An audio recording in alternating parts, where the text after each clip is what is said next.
So I'm going to break down exactly how to make a pinky nest for your violin bow. It's very simple what you need for this. Usually I use blue painter's tape.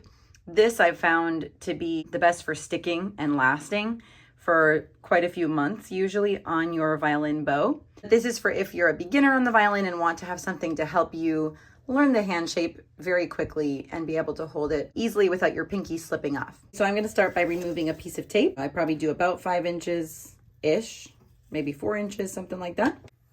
Then I cut this in half, so I have 2 pieces to work with. All right, I'm going to stick this one for later. With one of the pieces, you're going to lay it with the sticky side up, and you are going to fold over one side of it to the middle. So as you see here, the way I'm doing this, now I've folded it over to the middle and I'm going to crease it down, push it down. This side over here is sticky, so you can kind of hear my fingers sticking to that side. This side was folded over, so it is not sticky. If you're doing this for your student, you'll use their pinky as a guide, and if you're doing it for yourself, just use your pinky as a guide. You're gonna wrap this little piece, again, sticky side facing outwards, around your finger to measure the width of your pinky. Gently kind of stick it together with that sticky part. Once I have the circle the size of my pinky, flip it over, and the sticky parts, you're gonna kind of push one side down and then push the other side in. And basically what you're creating is almost like a little insert that has a bottom on it, but the bottom is sticky.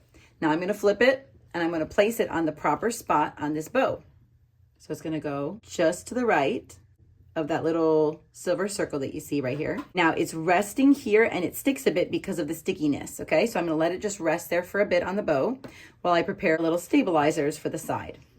Now this is a little bit too long for what I like to do, so I'm gonna make it be maybe about 1 inch long or so. None of this is scientific. You'll just have to kind of figure out what works for your bow, but I usually do about 1 inch for these ones, and I cut about 4 pieces, 4 little skinny stabilizer pieces out of this. 1, 2, 3, 4.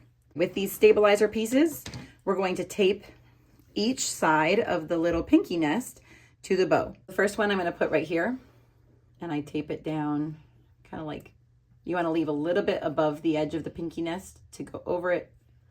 So it tapes down here, and then I am going to gently just push it over the edge so it latches on. And then I do that same thing on every single side of the pinky nest to stabilize it. So right here, I'm going to bring it right up here, push it into the corner, put it over the edge, and then push it into the inside and just kind of squeeze it in there. So now so far I have 2 stabilizers on, and you can see there's kind of like this pinky nest, a little insert right here, and there's stabilizers going on all the sides. I'm going to flip it and show you the back side of this. So I'm going to place now on this side the tape going down like this, and then it comes up, and again I push it down inside the little insert again. And finally, our last little stabilizer. You don't want to go over the screw here. You want to make sure that that screw is free, tighten and loosen your bow. So first I put it right about here so that it's not on the screw. Push it into that corner again a little bit like this. This one is a little long, as you see, so I'm just gonna snip off the end of it and then put it in.